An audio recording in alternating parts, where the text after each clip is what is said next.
Hello all. Wanted to create a quick video about our newest tool, Zoom, that we have access to on campus, and get an overview in front of everyone. Obviously, if you need help with it, feel free to reach out to IT at any time, and we'll walk you through it. But wanted to show the basic function for most people. So to get started, go to a browser on any type of computer and go to uic.zoom.us. That'll take you to this page, which looks like the settings page, but is basically just a place where you should sign in. You could join or host a meeting from here, but it's not the greatest place to do any of this. I'd really just use this page to sign in. Use your UIC credentials and log on in. From here, you're in the main Zoom interface where you'll be able to schedule meetings, start a meeting, join a meeting, do things like that. That's, basic gist of it.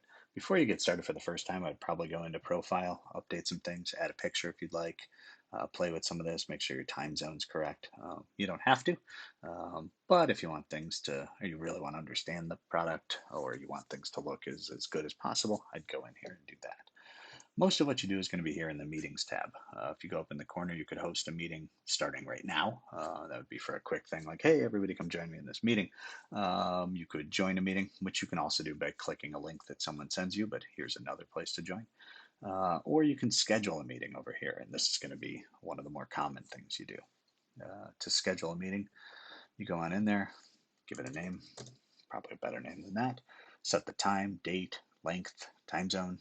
You can set if it's recurring, which is something you would do obviously if you had a weekly meeting or daily meeting or a monthly meeting or whatever it may be. You can leave meeting ID alone. It's not super important. Leave password alone. That just protects you a little bit. For video over here, I would leave those both on for host and participant. Individual people can choose to turn their video on or off, but this allows it in the meeting, so I'd leave those on. Also here in audio, I'd leave that set to both. Well, you will definitely have a better experience using the computer audio if you've got a system with a microphone and speakers. Some people will obviously need to use the phone to dial in, and you want to make sure they're able to do that, so leave that set before both.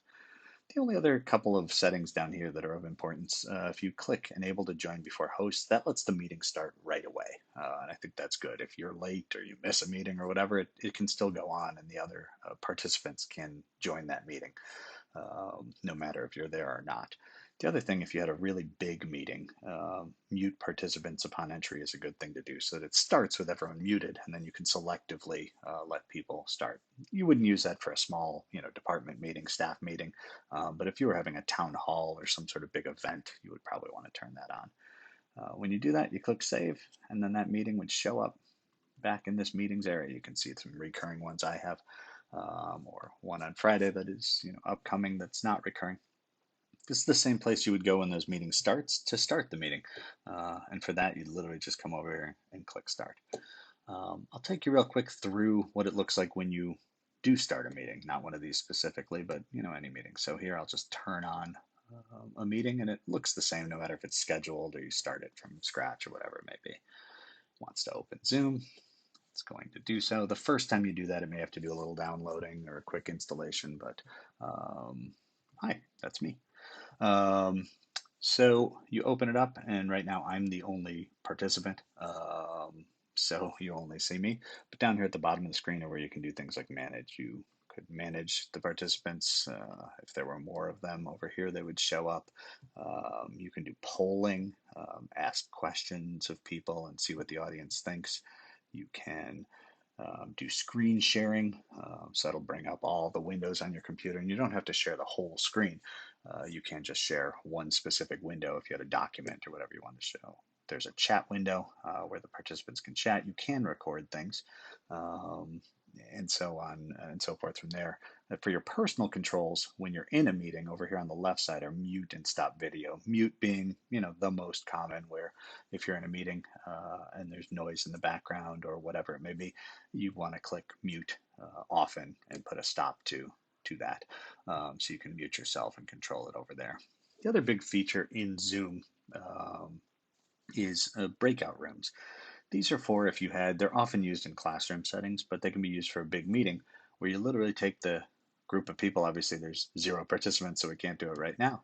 But you can break people into these tiny rooms, and then they go off into a separate area with, let's say, 4 or 5 people, have a conversation, and then you end the breakout rooms and they come on back. So that's a really neat feature for super large meetings where you need people to break out like you would in any conference room. The other thing that's both useful and fun is in here in the video menu, the virtual backgrounds. You can see I have one up. It's a student affairs background, which happy to share with people if they'd like. But you can, you know, choose these virtual backgrounds. You could have none. There, I'm in my office again.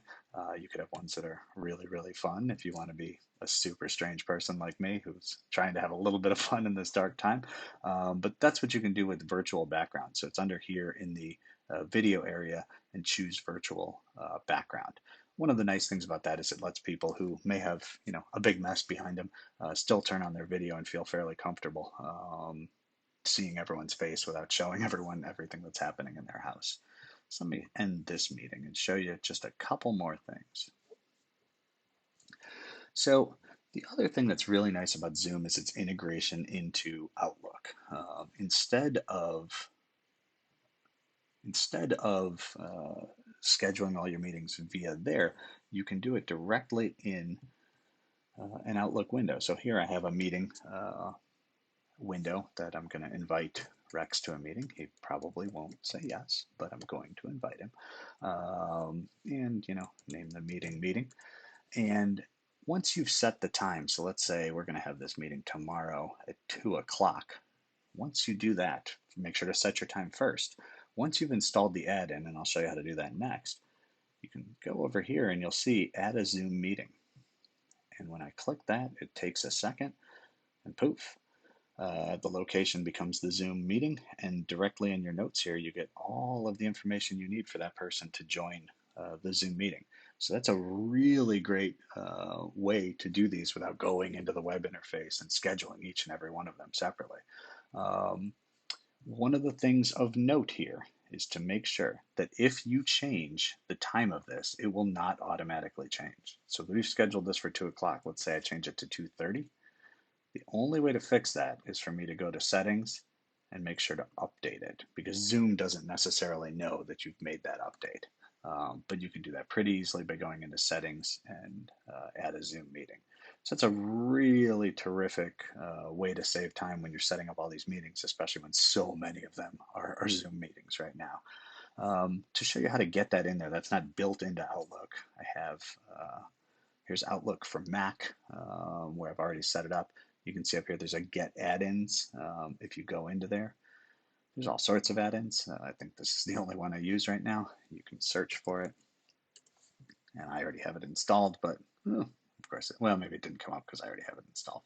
But if you search for Zoom, you'd see Zoom for Outlook, and you could add it into your Outlook. I'll show you here real quick on Windows as well. So here's Outlook for Windows, and you can see it looks a little different, but if you go in here, Store, that's where it's going to bring up a browser window. You can search this store for Zoom if it works.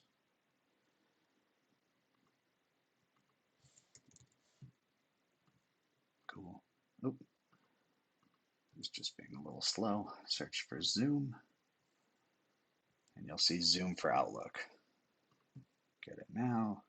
Continue. You may have to sign in if you're not signed in already and whatnot.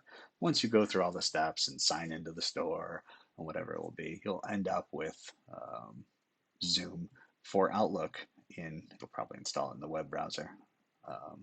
You'll end up with Zoom for Outlook inside of your Outlook and be able to schedule meetings quick and easy like that. Again, if you need any help with any of this or have any questions, don't hesitate to reach out. And I hope you enjoy using Zoom for your meetings.